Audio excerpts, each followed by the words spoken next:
Hello, Rebel Business School. May I speak to your complaint department, please? How can I help?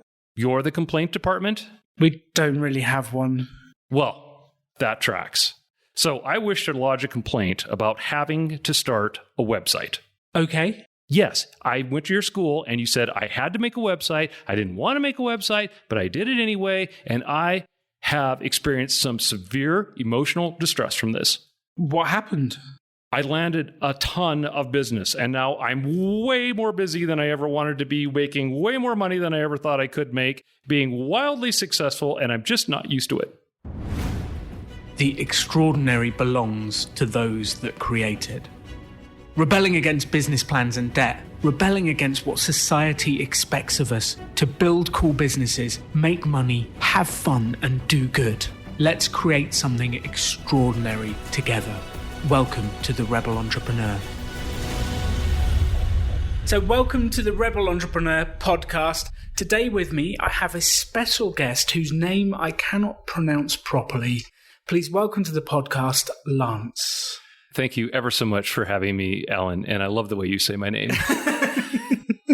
So much better than Lance. Lance. I butcher that every time.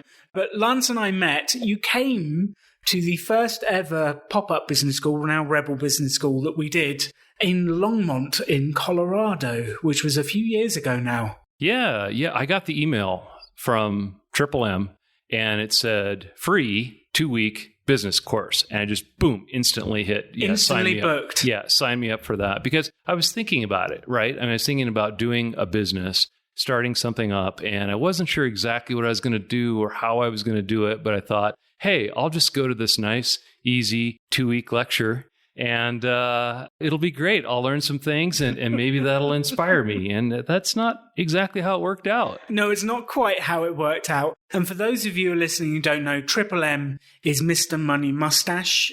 His name's Pete. He lives in Longmont, Colorado. He's a great guy, and he writes a blog on financial independence. And the first ever course we ran in America was with him in Colorado, and it's the one that you came to. Mm-hmm. So your expectations were that you were going to turn up, sit and listen for a couple of weeks and hang out and have beer. Exactly. Soak it in. Yeah. And I thought there'd be air conditioning. We're British. There's no air conditioning here, even in Colorado. So how was the Rebel Business School different to what you imagined? All the activities.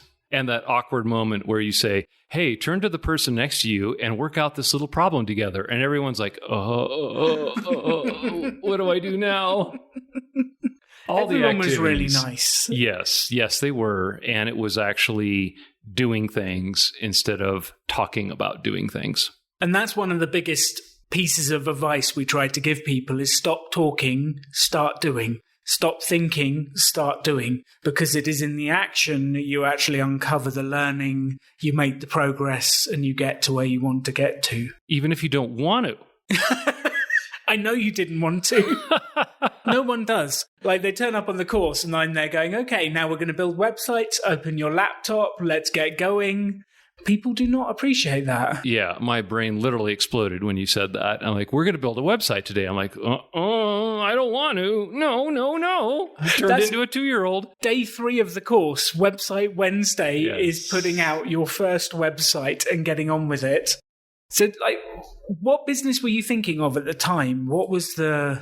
So I wasn't... You said pick something that you like doing. And so I thought back to my career and what I liked most in my career, and it was teaching. I loved it when I got new employees and could bring them up to speed. I felt like, I spent all this time learning all this stuff, and then retired early and it's gone.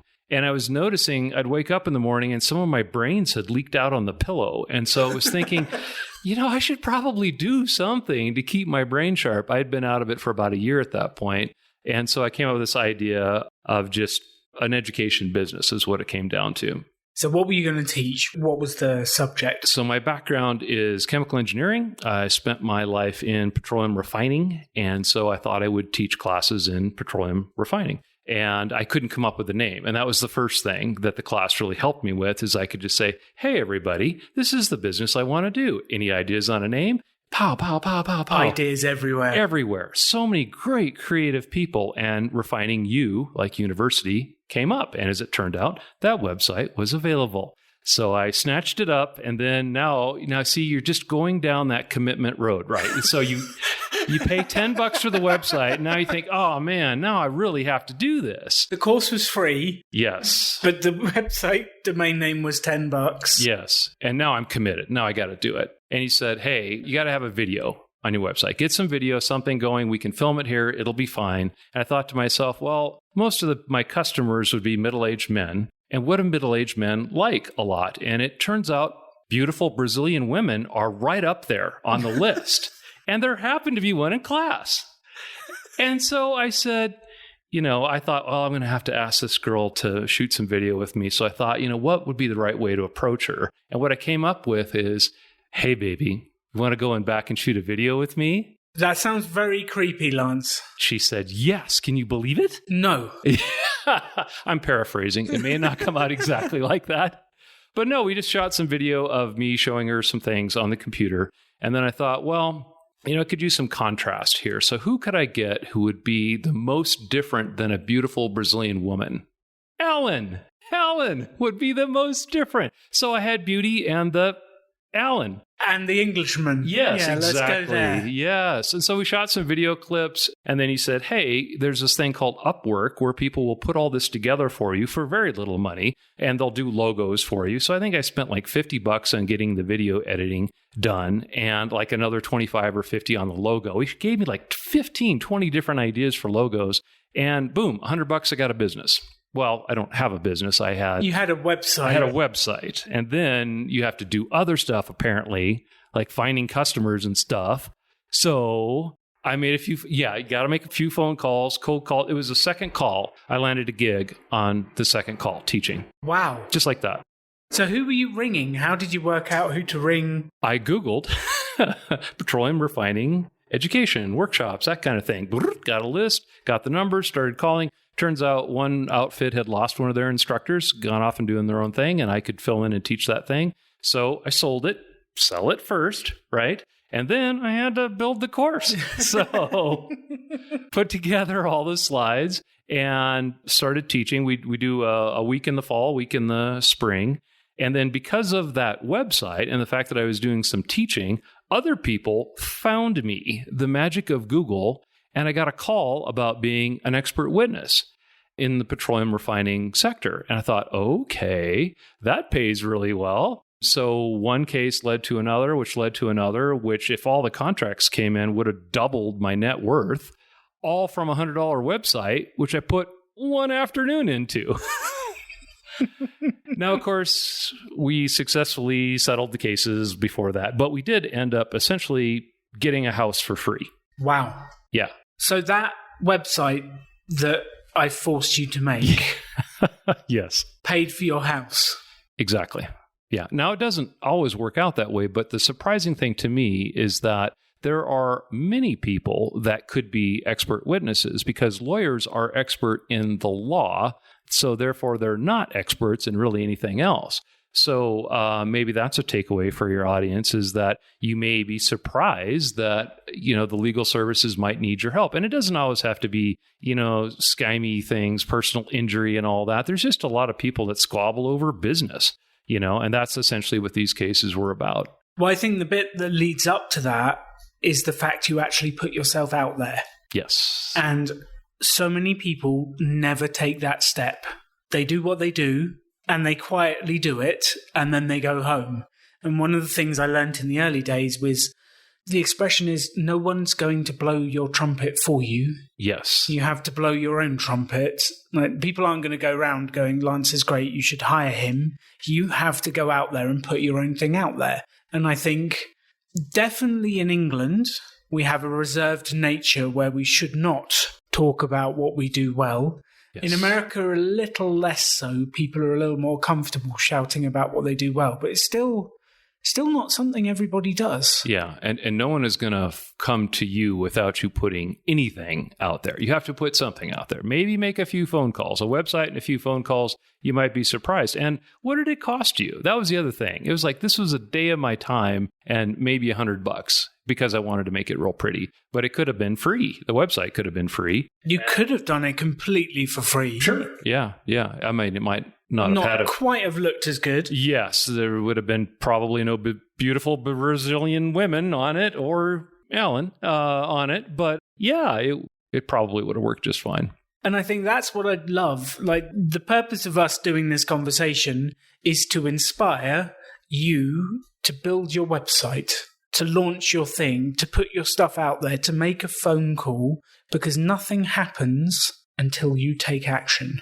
And I think a lot of the things that were barriers for me weren't really barriers. You know, I was spending time building barriers in my mind instead of, as you say, getting on with it, right? I've been practicing my British for some time now. Ready for this podcast. Yes, I was, yes. But yeah, I mean, so you can't do a logo. Big deal. There's someone else out there who can do it for very little money for you. So you don't know how to edit video or shoot video. You can find someone to hold your phone for you and shoot some video of you. And again, $25, $50, you can get a professional editor to make it look great, even if your camera work isn't the greatest. And some of those websites, you've got Fiverr, People Per Hour, Upwork. There's 3 different websites where you can find people to help you very reasonably on those things. And we speak about starting a business for free. Sometimes it's worth spending a couple of dollars on getting a logo, on doing some stuff, but that should never stop you. Never stop you. It's the action piece. And one of the things Lance did very well was he just made the phone calls. You didn't duck it. You just did it.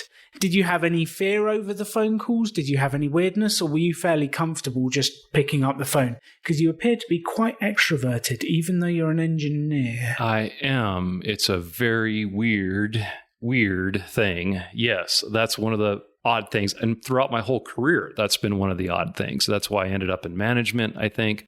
You know, and I was in the commercial world for some time, so cold calling is not a totally new thing to me. This was a little bit nerve-wracking, but another Alanism came up, you know, eat your frog. Just get on with it, get it over with. And if you just do that, 1 call a day, I mean, that's what I said I would do. And by Tuesday, we were done. So it doesn't always work out that way, no. But you might be very surprised at if you just take that first step, just put yourself out there a little bit. There's so many things that other people could be looking for you. They just don't know you're there. I agree completely. So, Lance, what does eat your frog mean to you?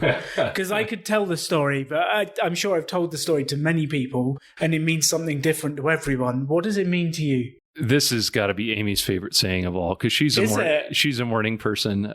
If you have to eat a frog, you can either sit it there in front of you and think about eating it all day long, and it's going to ruin your whole day, or you can just gobble it up and be done with it, and then you have the rest of the day free. That's the worst thing that can happen that day. It's done immediately. Yes, it's done. It's over with. You can move on. The rest of your day is going to be great, and maybe you're even inspired to eat another frog. I don't know, but just get on with it. Get it done. Don't think about it, worry about it, obsess about it, read about it, study about it. Just do it. I mean, come on.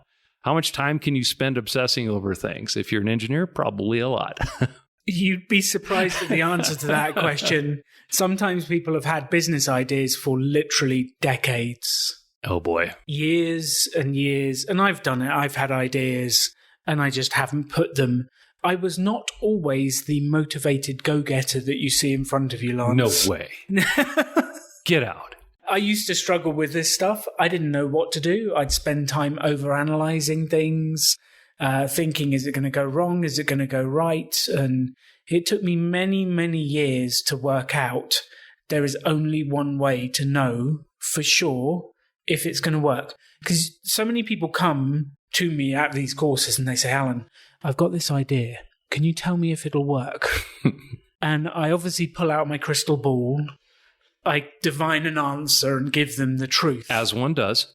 But I literally look at them and go, well, I can't tell you. I have no idea. And actually, there is only one question I can answer for them. And that is, would I buy? Uh-huh. I can't tell them if anyone else would buy. No idea. And actually, I mostly get that wrong because some of the stuff people have launched, I look at and go, no one's ever going to buy that. Yeah, yeah. Sure enough, they're the most successful businesses. Well, I have a saying, you can't learn to drive from the passenger seat. right? You just have to try an experiment. It doesn't have to be a huge buildup. You don't have to put 10 years into this thing to find out. Try to find a shortcut. Okay, I'm going to retire and travel around the world or sail across the ocean. Well, try sailing across the lake first, right? Try the easiest thing, the easiest entry point first, and then see how that goes. And that'll tell you what you need to know. If you can't sell it, it's not a good idea, not a good business idea. So sell it first. Well, then the pressure's on. Now you got to deliver. But there's always going to be some pressure to create anything, right? Which that's the positive pressure. If you've managed to strike the deal, if you manage to get someone to agree to it, and you're excited about doing this business, which we talk a lot about, choose something you like doing. Because I always find that crazy. Why would you ever choose a business that you don't enjoy? I don't understand that. Like, you can make money doing anything. And believe me, I've heard some weird ways people have made money. If you can make money doing anything, like, pick one that excites you and then go for that and test it. And it's so easy these days with the internet and social media and everything that's out there to try things out. And it's free. You can test so many different ideas. The A/B testing that you talk about with website development, try all these different experiments out for free. It's just a little bit of time. So, maybe instead of watching another Netflix show, put a little bit of effort into this business idea. Try a few things out, write a few tweets, see what happens. It's so simple to try things out. It doesn't have to be this huge thing. Which actually what we've circled round to is the idea of the mini experiment. Yes. And that is pretty much what you did in Longmont those years ago, was you did a mini experiment, set up a website, put it out there, made some phone calls, and saw if anyone bought. Yes. And surprisingly, they did. And I think there's so many other...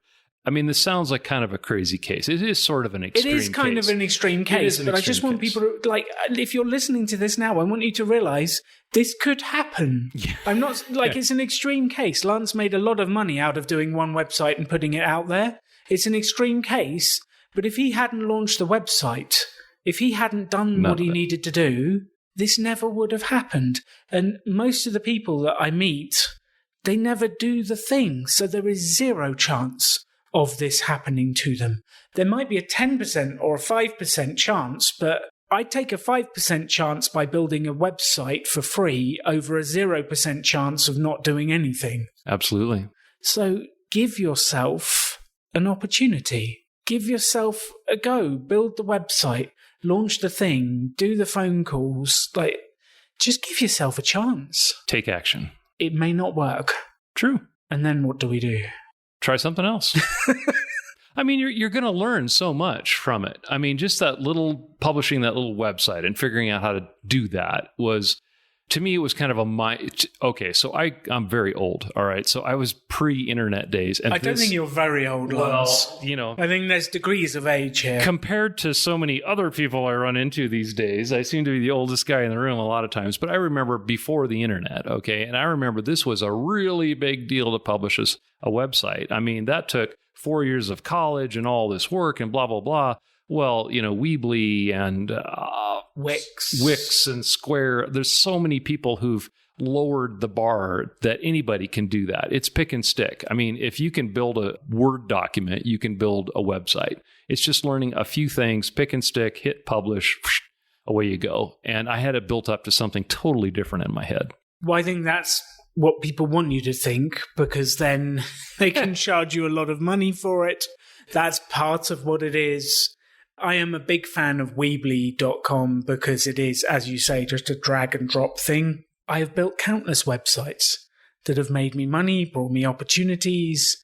And funny enough, the ones that have done the least for me are the ones I've spent the big bucks on. Really? I guess I could see that because, again, they're building what they want that's for them and not necessarily what you want for you necessarily. Well, I didn't really know what I wanted, and that's part of the problem. So my first business was a training business. It was called AD Dynamics, Lance. That's a great name. It's a dreadful name. It was egotistically named after me. My initials are ADD, so it was AD Dynamics. What does it even mean? Yeah, it's kind of hard to figure out what that's all about. Yeah. Yeah, no one would know. They think it's some kind of like fluid business or like pumping station. Who knows? But it's not a training business. So I built that. I paid £1,000 in 2008, which is £1,000. What's that? $1,500. In 2008, that was a lot of money. Oh, yeah. I spent the money. We designed the website, had lovely pictures. Beautiful pictures, Lance. Everyone loves a good picture. Great text. My mum loved the website. She loved it. She was very proud. I was very proud. I launched the website, and then you do this thing where you put the website out there and you wait for the business to come.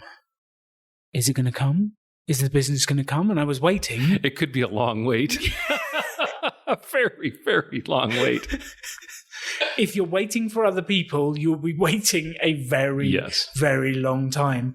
And that £1,000 never bought any business. I don't think I ever properly did the work to get it listed on Google properly. I don't think I ever properly...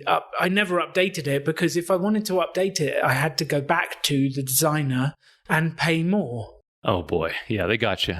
So I never did it. Second one, I spent another 1,000. I think I spent more, like 1,200. I can't remember. I spent more on it. And it was the same thing again. It didn't really go anywhere. Nothing happened.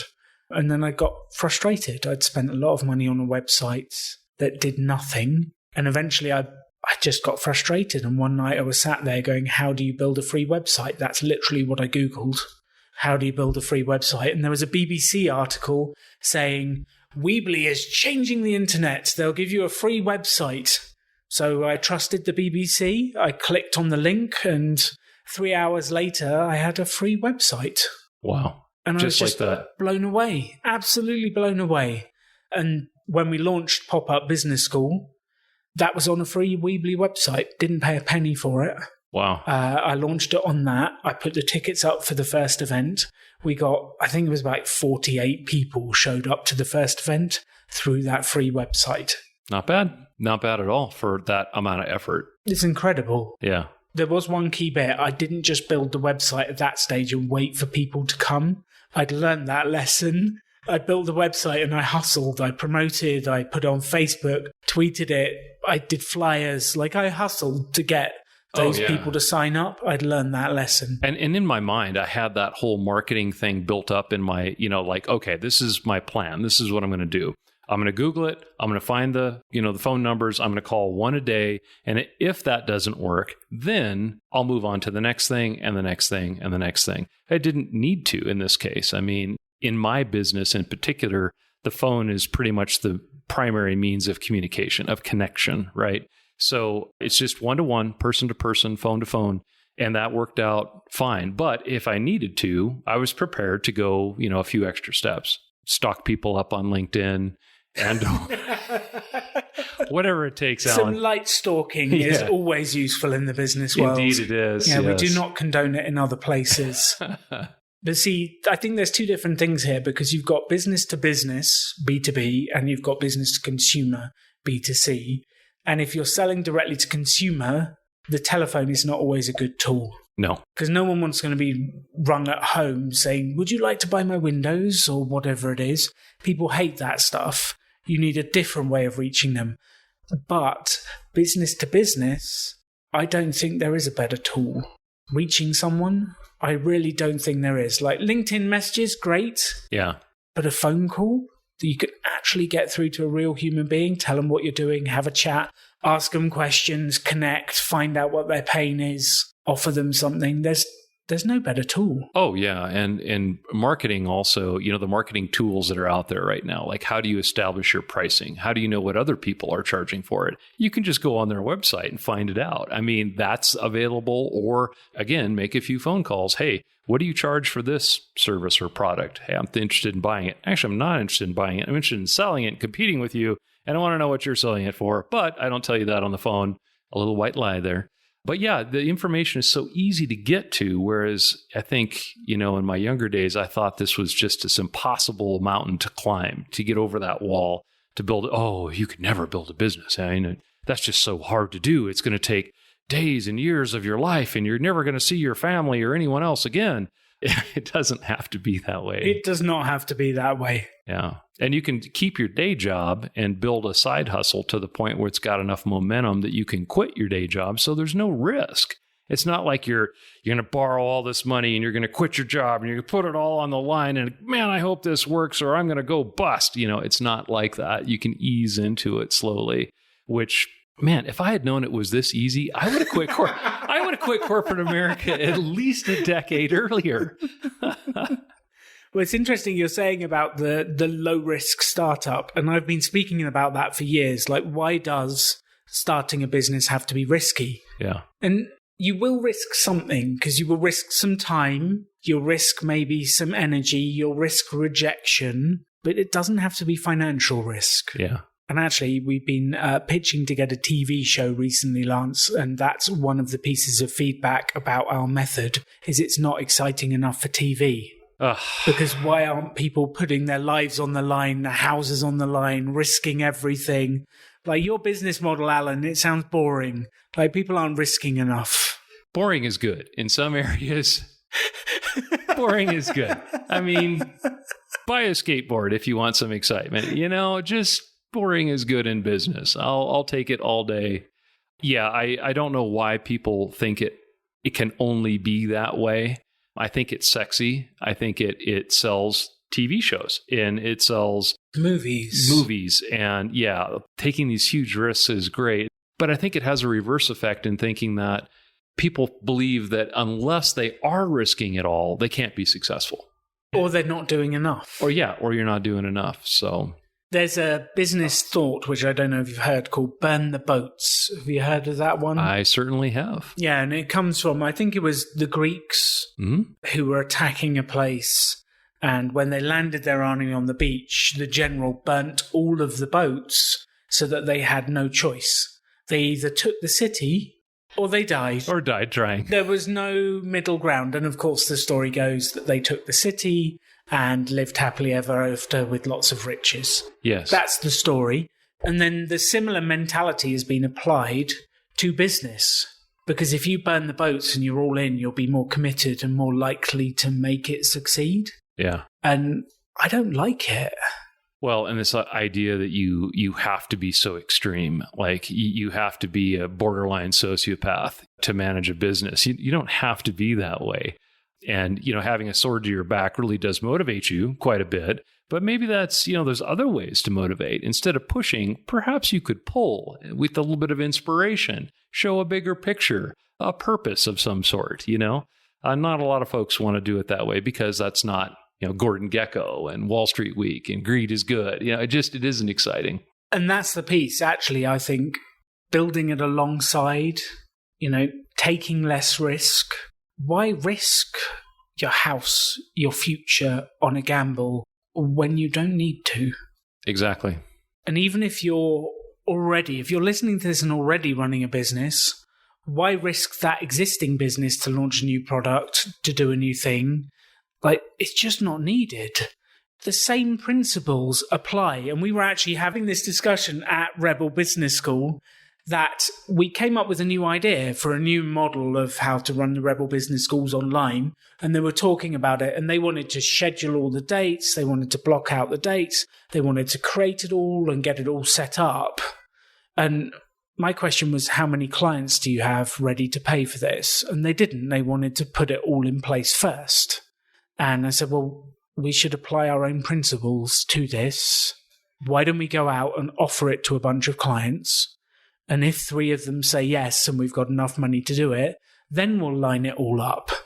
And I think they looked marginally annoyed at me for having used our own stuff on us. Marginally annoyed. I get marginally annoyed when my wife uses my own quotes against me, Lance. Oh. I don't like it at all. Oh. She's like, don't you always say this on the podcast? I'm like, yes, but that's for other people, not for me. And I have to live by my own medicine. I know exactly what you mean, Alan. God, I shouldn't have said that. She was really listening. I'm going to have to listen better. So I think it's really important, that sort of risk-free startup growth. Like, it doesn't have to always be that way, but I think everyone thinks you need to have built the whole thing before you sell it. And it's surprising the number of people, even if they've been on the course, even if they've listened to the podcast, who come back to me and say, no, I still need a loan. Yeah. I still need the debt. Ouch. Yeah. I think another thing people really confuse is big business and small business. I mean, if you're going to build an entire factory before you churn out the first battery or the first whatever, yes, you're going to have some capital up front, but that does not have to apply to small business. Small business is by its very nature small. You can build one thing and see if someone will buy it, and then go all in and buy a container ship or a container. Container ship. Maybe not a container ship. Depends initially. how many pre-orders you've got, Lance. I fully Indeed. support that if you've sold them all before you buy them. That would be remarkable if you pulled that one off.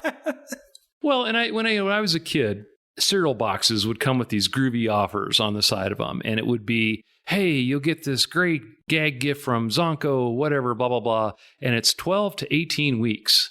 You clip out the coupon, you tape your dollar to it, you put it in an envelope and send it off, and you've totally forgotten that you've even done this by the time it comes in. But what they're doing is they're figuring out how many of these should we order? How many of these should we build? They're not going to build any extra. Why waste, right? And it's not something you can resell again because it goes with a season or a movie, a promotion or whatever. And why did that idea get completely lost? I don't know. Well, people seem to have forgotten about it. Yeah. They seem to, the ideas have been around a long time. And I think sometimes when people come on my course, they go, Alan, none of this is revolutionary. And I go, you're right, it's not revolutionary, but why aren't you doing it? But people have just forgotten. They think they need to do things a different way. They need to, whatever it is, they have to follow the path that's been set out. Well, and technology, I think, has changed so much, but it hasn't changed the fundamentals of human nature. And a lot of business is based just on that. If you understand that well enough, you can figure out how to do a win-win deal. A lot of people think you have to do a win-lose deal, like it's a zero-sum gain thing. Someone has to lose in order for someone to win. And if you're thinking in that manner, I don't think you're ever... Yeah, there are people that make money doing that, but they're not very happy people, I have found.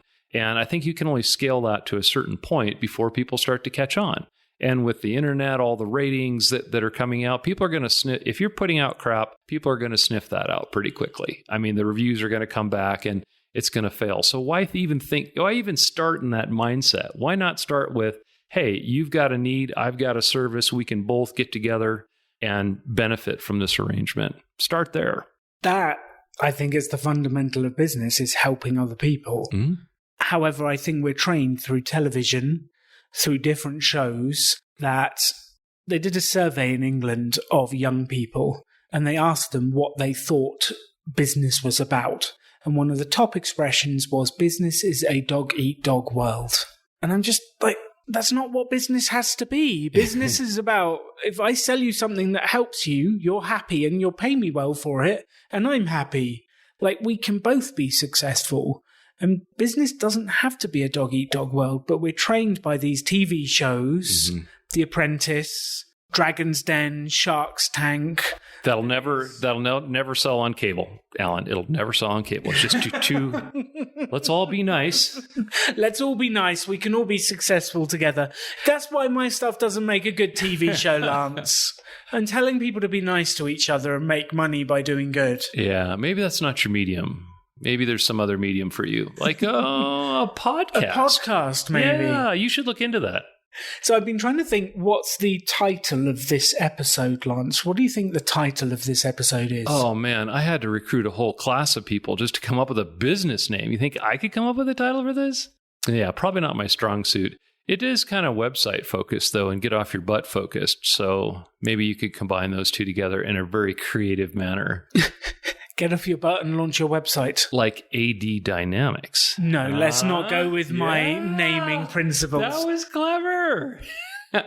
So what have you learnt from this whole process of coming to the event, launching the website? Like, what have been the biggest lessons? If you, like, we've got an audience of 3,500 people listening to us today doing this podcast. What would you want to say to them? Like, I learnt this. This is what I want you to go and do. I think first off, even if you don't have all the talents like to build a logo or to edit video or all this other stuff, it's out there. You can get it done at a very reasonable price. One guy was out of Pakistan that did some of this for him. Very low cost of living there, so he doesn't have to charge a whole lot for it. There are solutions. Don't build barriers, build solutions. It's a lot easier than you might think to do this. And just try it. Just try the first little thing. Just take that first step and see how it goes. Then one thing will lead to another. And I think just about anyone can find something that will work if you keep trying a few mini experiments, one little experiment after the next, and away you go. And now my case is kind of unusual. I'm a bit out on the bell curve there. But even if, it doesn't hit on the second phone call, right, and take off from there, it might not take but the third phone call. You never know what's going to happen on the next time you throw the line out in the water. Maybe you'll pull in a whale. It can every time you throw that line out, you could pull in a whale. You have a chance. Yes. But if you never throw the line out, you're never going to catch any fish. So, yeah, that wasn't very clever. No, I love a good metaphor, Lance. We've gone for a good fishing metaphor. Okay. I was going to go shooting baskets, but then I thought, no, the British aren't into basketball, so... No, we're more into fish. Yeah, and football, a.k.a. soccer, if you're U.S. Actually, about 60 to 70% of the audience of the podcast are actually from the US. Really? Oh. Yeah, so most of the people you'll be talking to right now are fellow Americans. Really? So if I say, hello, Poppet, they wouldn't necessarily know what that is? We do not all sound like we're out of Mary Poppins when we're from England. I think that was from Pirates of the Caribbean. Or Caribbean, if you're posh. So if you're listening to this, Lance is an outlier because he did it and he won some fantastic business straight away. But how will you ever know if that's not you unless you have a go? Like, we've done a huge number of episodes to get to this point in the podcast. If you have not launched your website by now, if you haven't tested your idea, if you haven't asked someone to buy, just do it. That's all we ask. Because no magic will happen if you don't try. If you try, you have a chance that the magic might just hit. So stop thinking, stop listening, and start doing. You can have any life you want to. Choose to build something cool.